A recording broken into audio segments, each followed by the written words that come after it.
أعوذ بالله من الشيطان الرجيم. بسم الله الرحمن الرحيم. قد أفلح المؤمنون الذين هم في صلاتهم خاشعون والذين هم عن اللغو معرضون والذين هم للزكاة فاعلون والذين هم لفروجهم حافظون إلا على أزواجهم أو ما ملكت أيمانهم فإنهم غير ملومين فمن ابتغى وراء ذلك فأولئك هم العادون. صدق اللہ العظیم. ترجمہ: تحقیق کے وہ ایمان والے کامیاب ہو گئے جنہوں نے اپنی نماز میں خشوع اور خضوع اختیار کیا، اور وہ ایمان والے کامیاب ہو گئے جو لایانی بیہودہ گفتگو سے منہ موڑ لیا، اور وہ ایمان والے کامیاب ہو گئے جنہوں نے اپنے دین کا تزکیہ کیا، اور وہ ایمان والے کامیاب ہو گئے جنہوں نے اپنے شرمگاہوں کی حفاظت کی، مگر یہ کہ اپنی بیویوں کے ساتھ یا اپنی لونڈیوں کے ساتھ. بس یہ لوگ اپنے بیوی اور اپنی لونڈیوں کے بارے میں قابل ملامت نہیں ہیں،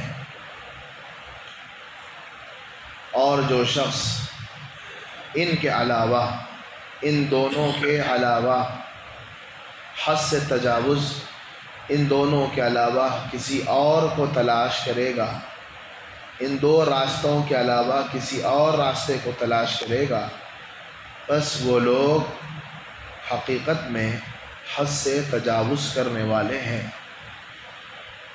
سامعین محترم، سلسلہ چل رہا ہے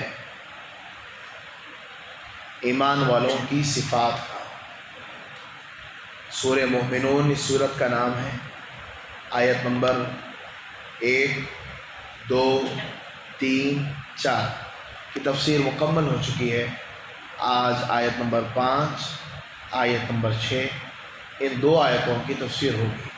یعنی اللہ نے آج کی آیتوں میں فرمایا ہے، پہلی آیت میں اللہ نے فرمایا، یعنی آیت نمبر 5 میں اللہ نے فرمایا ایمان والے وہ ہیں جو اپنے شرمگاہوں کی حفاظت کرتے ہیں. اگر اللہ اتنا بیان کرتے، آگے مزید بیان نہ کرتے، یعنی آیت نمبر 5 کو اگر اللہ نے بیان یوں کیا کہ ایمان والے وہ ہیں جو شرمگاہوں کی حفاظت کرتے ہیں، اگر آگے والی آیت نمبر 6 مگر وہ اپنے شرمگاہوں کا استعمال اپنی بیویوں اور اپنے لونڈیوں کے ساتھ کرتے ہیں تو لہٰذا یہ گناہگار نہیں ہے. اگر یہ نہ کہتے اللہ تو پھر ہر ایمان والے کو اپنی شرمگاہ کا حفاظت کرنا فرض ہو جاتا. ویسے تو ہر ایک کی شرمگاہ محفوظ، ہر ایک کو اپنا ستر، ایک ہے ستر دکھانا،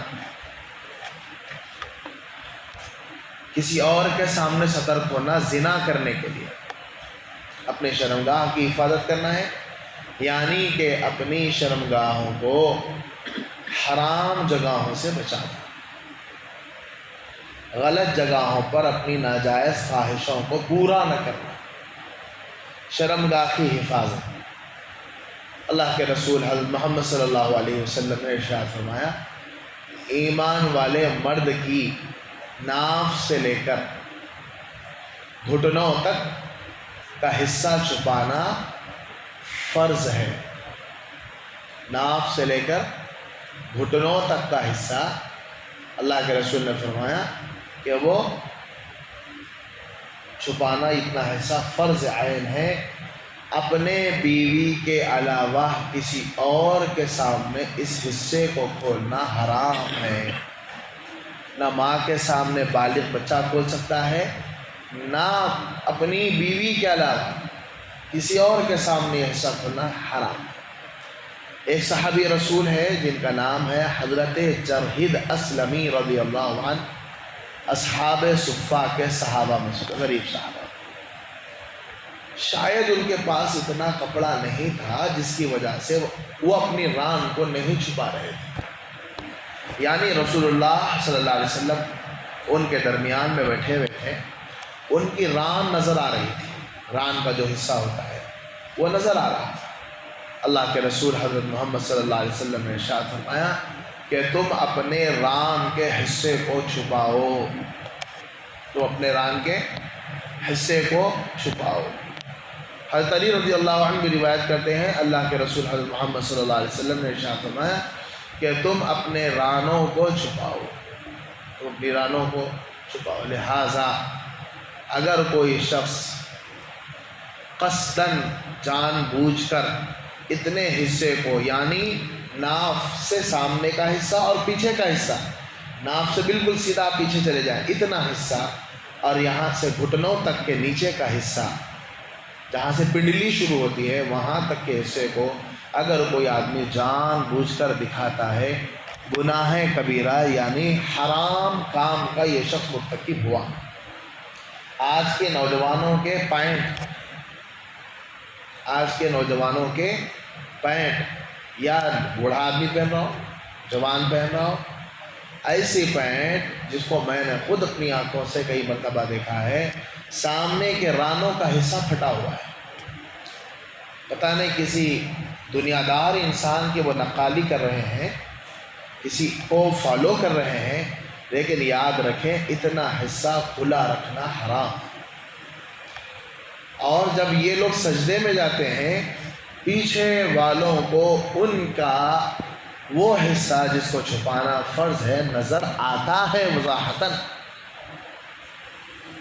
اور اس میں دو مسئلے ہیں، دکھانا حرام ہے، اور 3 مرتبہ سبحان اللہ سبحان اللہ سبحان اللہ کہنے کے بقدر یہ حصہ نماز میں کھلا رہے گا، اس شخص کی نماز فاسد، ختم، اس کی نماز ختم۔ تو لہٰذا ایمان والوں کو چاہیے کہ وہ اپنے ناف کے حصے، یعنی سامنے ناف کے حصے سے لے کر پیچھے والے حصے سے لے کر سامنے گھٹنوں کے نیچے تک کے حصے کو چھپانا فرض ہے۔ اگر کوئی آدمی نہیں چھپاتا ہے فیشن کی وجہ سے یا کہ اور وجہ سے، ہاں اگر کوئی بیمار ہے، کوئی بے ہوش ہے، یہ مسئلہ الگ ہے، یہ مسئلہ الگ ہے۔ ڈاکٹر کے سامنے کھلا رکھنا، اگر آپریشن ہے تو حصہ کھلا رکھا جیسے، معذوری نہ ہو، عذر نہ ہو تو الگ ہے، عذر ہے الگ بات، عذر نہیں ہے بلا وجہ کے کھلا رکھ رہا ہے یہ شخص، تو اللہ کے رسول نے باضابطہ وہ صحابی کو منع فرمایا اور کہا کہ تم اپنی ران کو چھپاؤ۔ تو لہٰذا ایسے پینٹ پہننا جس کی وجہ سے پچھلے کی شرمگاہ نظر آئے، ایسے پینٹ پہننا جس سے تمہاری رانیں نظر آئے، یہ بھی حرام ہے۔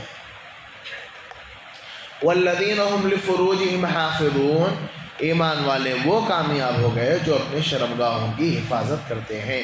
لہٰذا ایک حدیث آپ کو زبان کی حفاظت کے ذیل میں گزر گئی تھی، اللہ کے رسول نے فرمایا جس نے 2 جبڑوں کے درمیان زبان کی اور 2 پیروں کے درمیان شرمگاہ کی حفاظت کر لے، اس کو جنت پہ لے جانے کی ذمہ داری میں لیتا ہوں۔ اب مقصد اپنے شرمگاہوں کی حفاظت کا مطلب یہ نہیں ہے کوئی آدمی بیویوں سے ملاقات نہ کرے، اپنی حلال نکاح ہی نہ کرے، گویا سنیاسی بن جائے، لنگوٹ باندھ لے اور جنگلوں میں نکل جائے، یہ مقصد نہیں۔ نکاح رسول اللہ صلی اللہ علیہ وسلم نکاح کر کے، نکاح فرما کر اس غلط چیز کو اللہ کے رسول نے قیامت تک کے لیے ختم کیا۔ اللہ کے رسول نے نکاح فرمایا، نکاح کرنا حلال ہے، سنیاسی پن حرام ہے، سنیاسی اسلام میں کچھ ہے نہیں۔ اللہ کے رسول نے فرمایا، قرآن مجید میں وضاحت سے اللہ نے اعلان فرما دیا کہ تم نے اپنی بیویوں سے دور رہنا، اسلام میں اس طرح کا کوئی تصور نہیں ہے۔ اپنے آپ کو الگ تھلگ کر لو، اپنے آپ کو بیویوں سے الگ، بچوں سے الگ، اور کوئی چٹان اور کوئی پہاڑ کوئی جنگل پکڑ لو اور اللہ کی یاد میں مصروف رہو، تو پھر امتحانی کیا ہوا تمہارا؟ آپ کے ایمان کا امتحانی کیا ہوا؟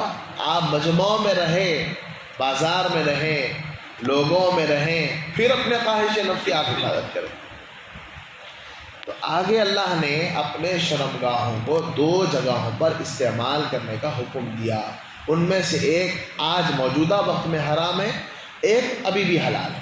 پہلی جو صورت ہے جس کو اللہ نے الا ما ملکت 6 نمبر آیت میں ذکر کیا ہے وہ یہ ہے الا علی ازواجہم، یعنی اپنی ناف سے لے کر گھٹنے تک کے حصے کو کھولنا اگر کسی کے سامنے حلال ہے تو وہ آپ کی اپنی بیوی ہے جس سے آپ نے نکاح کیا ہے، جو آپ کے نکاح میں موجود ہے۔ اپنی خواہش نفس کو آپ اپنے بیوی کے ذریعے سے آپ پورا کر سکتے ہیں۔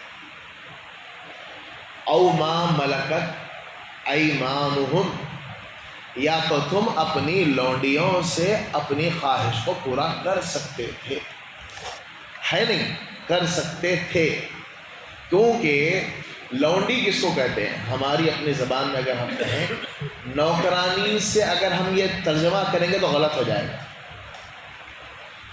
اس کا ترجمہ جاریتن سے عربی میں کیا آتا ہے، لونڈی کو اردو میں کہا جاتا ہے۔ اگر آج کے موجودہ لینگویج میں ہم اس کو سمجھنا چاہیں تو اب اس طرح کا کوئی ورڈ نہیں، کیونکہ ہمارے گھروں میں جو نوکرانیاں آتی ہے وہ کسی کی بیویاں ہوتی ہیں۔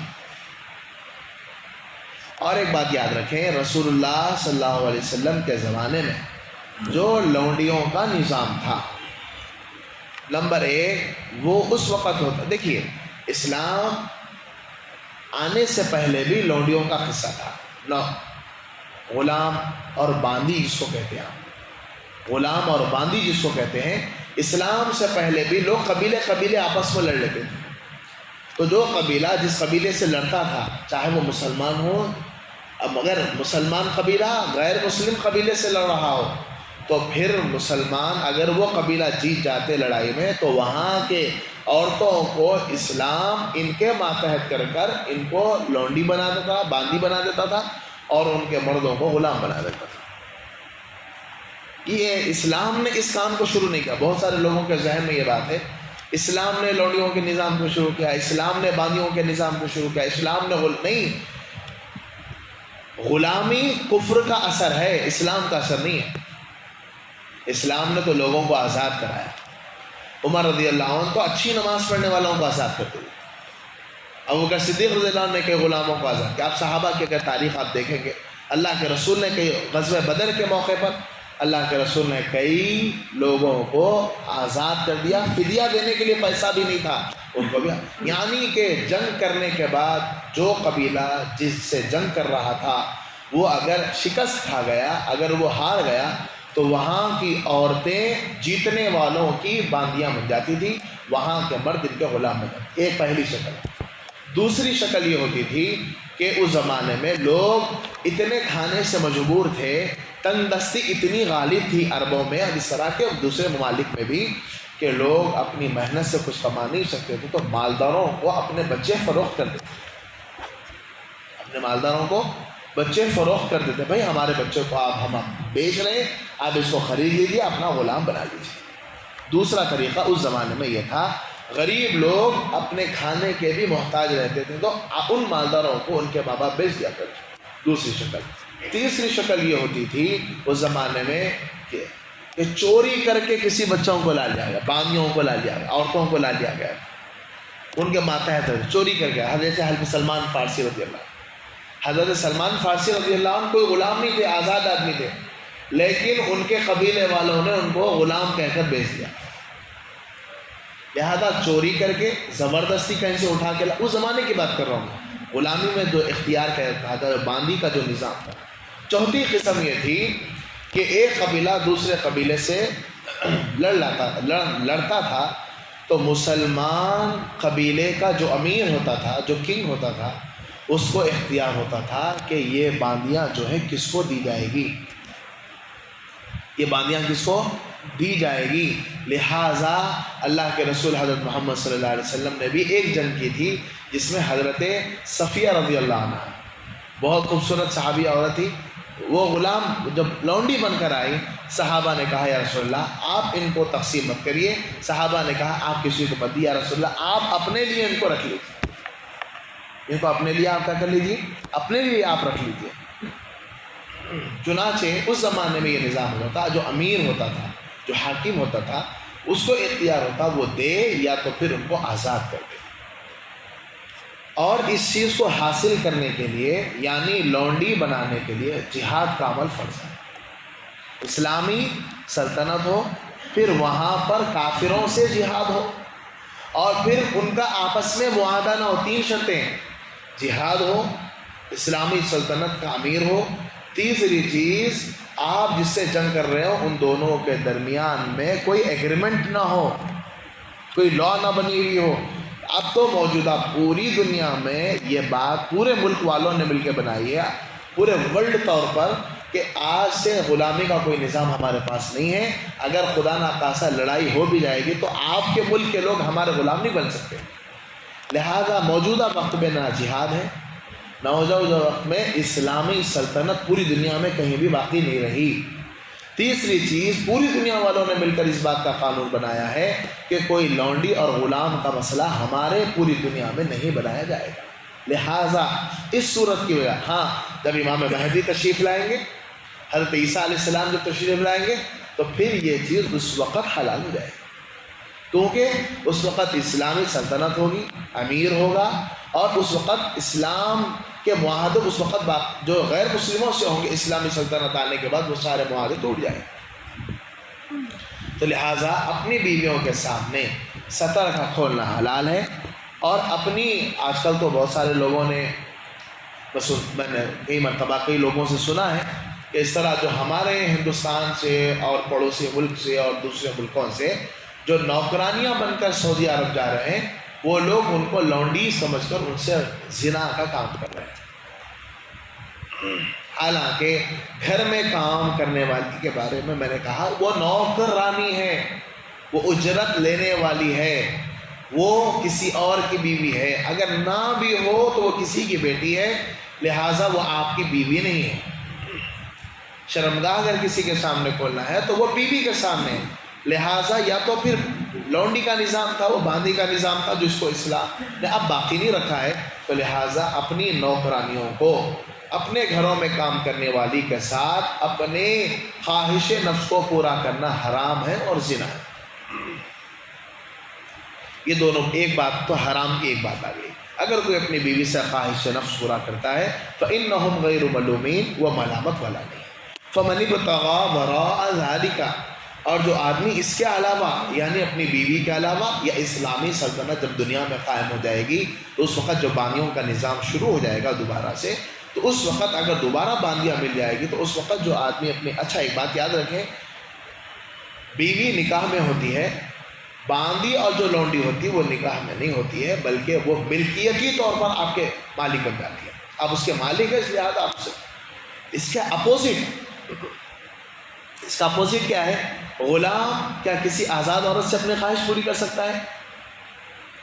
سوال تو یہ ہے کہ ایک مرد آدمی جس کے پاس بیوی بھی ہو اور اسلامی سلطنت مثال کے طور پہ مان لیا جائے، جیسے حضرات صحابہ رسول اللہ کی بھی باندیاں تھیں، تو آپ مان لیں کہ یہ تو مردوں کے لیے اختیار ہے کہ وہ اپنی بیوی اور اپنی باندی کے ساتھ اس طرح کا یعنی سطر کھلا رکھ سکتے ہیں، خواہش پورا۔ اس کے اپوزٹ یہ ہے کہ اگر کوئی آزاد عورت ہے، اس کے انڈر میں کوئی غلام آ جائے تو کیا وہ اس کے ساتھ خواہش پوری کر سکتی ہے؟ اسلام نے یہاں پر قرآن نے روک دیا، یہ عورتوں کے لیے جائز نہیں ہے کہ وہ اپنے نوکروں کے ساتھ، اپنے غلاموں کے ساتھ خواہش نفس پورا کرے، کیونکہ نوکر جو ہوتا ہے وہ قوام نہیں ہوتا ہے، جو کہ مرد کی اللہ نے قرآن مجید میں تعریف کی ہے، الرجال قوامون علی النساء۔ اس سے ہوگا کیا؟ یہ اگر اس طرح کا نظام شروع ہو جائے گا تو پھر یہ بدکاری ہو جائے گی، آنے والا بچے کے بارے میں شک پیدا ہوگا، یہ آزاد مرد کا ہے یا پھر یہ غلام کا ہے۔ اسلام نے اس طور کو حرام کر دیا۔ فَمَنِ ابْتَغَىٰ وَرَاءَ ذَلِكَ، اس کے علاوہ جو آدمی اپنی خواہش نفس کو متعا کے ذریعے سے پورا کرے گا۔ متعا کس کو کہتے ہیں؟ متعا کہتے ہیں ایگریمنٹ نکاح، اس کو عربی میں کہتے ہیں تحدید نکاح، یعنی 1 سال 1 مہینہ 3 دن 10 دن کے لیے، یعنی یہ طے کرنا، جیسے آج کل جو بچے امریکہ جا رہے ہیں ہمارے، وہاں جا کر وہاں کی گوریوں سے نکاح کر رہے ہیں، وہاں کی انگریزنیوں سے نکاح کر رہے ہیں۔ نکاح کرنے سے ہوگا کیا؟ وہاں کی سٹیزن شپ جلدی مل جائے گی، تو باضابطہ سوال یہ ہوتا ہے کہ ہم وہاں کی عورتوں سے نکاح کریں. سب سے پہلی بات تو یہ کہ کافر عورت سے آپ کیسے نکاح کر سکتے ہیں؟ دوسری بات لوگ یہ کہتے ہیں یہ تو متعہ ہے جو رسول اللہ نے حلال کیا تھا. آپ یاد رکھیں متعہ 2 مرتبہ حرام ہوا، 2 مرتبہ حلال ہوا. خیبر سے پہلے حلال تھا، خیبر کے بعد حرام ہو گیا. اس کے بعد جب فتح مکہ ہوئی اللہ کے رسول نے اس کو حلال کیا 3 دن کے لیے. پھر اللہ کے رسول نے خانہ کعبہ کے غلاف کو پکڑ کر کہا کہ میں قیامت تک کے لیے اس کو حرام کرتا ہوں. لہٰذا ہمارے درمیان جو ایک فرقہ ہے جس کو ہم شیعہ کے نام سے، یعنی وہ بھی اپنے آپ کو شیعہ کہتے ہیں اور کتابوں میں بھی ان کا نام شیعہ سے دیا جاتا ہے، جو ان کے یہاں یہ مسئلہ بہت حساس ہے. وہ کہتے ہیں کہ آج بھی متعہ حلال ہے. یعنی کہ آپ سمجھ لیجئے قرآن کی صریح صراحت کے خلاف ہے، کیونکہ ایگریمنٹ نکاح یعنی کہ وقتیہ طور پر کسی سے میرج کرنا، ایگریمنٹ میرج جس کو کہتے ہیں، وقتیہ طور پر 2 دن کے لیے 10 دن، یہ طے کرنا کہ میں 3 دن کے لیے نکاح کر رہا ہوں، یہ خود حرام. یہ شرط سے نکاح ختم ہو جاتا ہے. اب کیا ہم سب نے نکاح کیا؟ ماشاءاللہ جتنے لوگ یہاں بیٹھے ہوئے ہیں اکثر جو نکاح ہو گیا، کیا قاضی صاحب نے آپ سے یہ پوچھا کتنے مہینے کے لیے آپ نکاح کر رہے ہیں؟ نکاح میں وہ تو لائف لانگ معاملہ ہوتا ہے. یا تو آپ طلاق دے کر آپ آزاد کر دیں اپنی بیوی کو، یا تو پھر وہ خلا لے کر آپ سے آزاد ہو جائے گی، یا تو پھر آپ کی موت کے دونوں میں درمیان جدائی ہو جائے گی، یا وہ مر جائے گی تو پھر ہمارے ان کے درمیان جدائی ہو جائے گی. تو لہٰذا یہ ایگریمنٹ میرج کرنا یہ اسلام میں، جس کو عربی میں متعہ کہتے ہیں، وقتیہ نکاح جس کو اردو کی لینگویج میں کہتے ہیں، یہ بھی حرام ہے، یہ بھی اسلام کی نظر میں جائز نہیں ہے. فَمَنِ ابْتَغَىٰ وَرَاءَ ذَٰلِكَ، جو اس کے علاوہ اپنے خواہش نفس کو متعہ کے ذریعے سے، اور اسی طرح مرد کا مرد سے خواہش پورا کرنا، قوم لوط کا عمل، مرد سے خواہش پورا کرنا، یہ آج عام ماحول بنتا جا رہا ہے. اور بچیوں کا آپ فیمیل کا فیمیل سے خواہش پوری کرنا. عموماً کالجز جہاں پر ماحول جو ہوتا ہے کماؤنڈ ماحول ہوتا ہے، جہاں پر ایسے ہاسٹل ہوتے ہیں، اس طرح کا غلط ماحول وہاں پر ہوتا ہے. لڑکیوں کا لڑکیوں کے ساتھ خواہش پوری کرنا، لڑکوں کا لڑکیوں کے ساتھ خواہش پوری کرنا، یا پھر مرد کا کسی جانور سے خواہش پورا کرنا. مرد کا کسی عورت کا کسی جانور سے خواہش پورا کرنا، جیسا کہ کتابوں میں محدثین اور مفسرین اور مورخین نے ذکر کیا ہے. یہ ساری چیزیں اسلام میں حرام ہیں. یہاں تک کہ اللہ کے رسول حضرت محمد صلی اللہ علیہ وسلم نے ارشاد فرمایا استمناء بالید، اپنی ہاتھ کے ذریعے سے خواہش پوری کرنے والا بھی حرام عمل کا مرتکب ہے. اللہ کے رسول نے فرمایا کل قیامت کے دن وہ شخص اللہ کی بارگاہ میں لایا جائے گا جس نے اپنی ہاتھ سے خواہش پوری کی تھی، تو وہ شخص کے ہاتھ کل قیامت کے دن حاملہ بن کر آئیں گے. کیا بن کر آئیں گے؟ حاملہ بن کر آئیں گے. لہذا یہاں پر خواہش نفس کو پورا کرنے کے لیے جو اللہ نے شرط رکھی ہے الا علی ازواجہم، وہ یہ ہے کہ ہم اپنی بیویوں کے سامنے اپنا ستر کھلا رکھ سکتے ہیں. باقی ان کے علاوہ نہ متعہ ہو سکتا ہے، نہ نوکرانیوں کے ساتھ خواہش پوری ہو سکتی ہے، نہ میل کا میل سے ہو سکتا ہے، نہ فیمیل کا فیمیل سے ہو سکتا ہے، نہ کسی عورت کا عورت کسی جانور کے ساتھ خواہش نفس کو پورا کرنا حلال ہو سکتا ہے. یہ جتنے طریقے ہیں اسلام سے دوری ہے. خوف خدا کو دل سے خالی رکھنے کا انجام ہے. یاد رکھیں ایسے طریقے سے ہم خود اپنے آپ کو بچائیں، اور خاص طور پر ہم اپنی نسلوں کو بچانے کی کوشش کرنا چاہیے. جو لوگ اپنے بچوں کو امریکہ وغیرہ بھیجا رہے ہیں، یاد رکھیں اب تو معاملہ اس حد تک بڑھ گیا ہے کہ اب مرد عورت ہونا چاہ رہا ہے، عورت مرد ہونا چاہ رہی ہے، عورت مرد ہونا چاہ رہی ہے، اور مرد عورت ہونا چاہ رہا ہے. بلکہ ایک قدم اور آگے بڑھایا انہوں نے کہ ان لوگوں نے کہا کہ ہم کو بلی سے محبت ہے، لہٰذا ہمارے اندر بلی پنا پیدا کر دیا جائے. ہم کو کتوں سے محبت ہے، لہٰذا ہمیں ہمارے اندرون کا نظام کتوں کے جیسا بنا دیا جائے. ہم کو بندروں سے محبت ہے، لہذا ہمارے اندرون کا نظام یعنی ہماری شرمگاہوں کو ان کی طرح کر دیا جائے. اس طرح کا آج غیر ملک میں نظام بنتا، امریکہ اس میں شامل ہے، لندن اس میں شامل ہے. اس طرح کے دیگر ممالک اس غلط رو کے اندر بہتے جا رہے ہیں. اس لیے گزارش اس بات کی ہے، اس آیت کی روح سے ہم اپنے اولادوں کی ضرور حفاظت کریں۔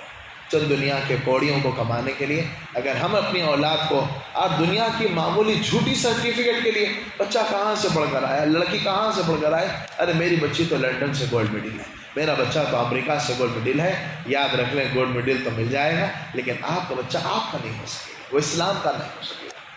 اللہ مجھ کو اور آپ کو اپنے شرمگاہوں کی حفاظت کرنے کی اللہ ہم سب کو توفیق عطا فرمائے۔ اللہ مجھ کو اور آپ کو حرام کاریوں میں مبتلا ہونے سے محفوظ فرمائے۔ اللہ مجھ کو اور آپ کو تنہائیوں کا تقویٰ، تنہائیوں کا خوف خدا اللہ ہم سب کو نصیب فرمائے۔ اللہ ہم سب کی راتوں کو پاک فرمائے، تنہا راتوں کو اللہ ہماری پاک فرمائے، ہماری راتوں کا تقویٰ اللہ ہم سب کو نصیب فرمائے۔ اللہ مجھ کو اور آپ کو آنے والی نسلوں کی حفاظت، اپنے بچوں کی حفاظت کرنے کی توفیق نصیب فرمائے۔ بقیہ زندگی اللہ مجھ کو اور آپ کو قرآن و سنت پر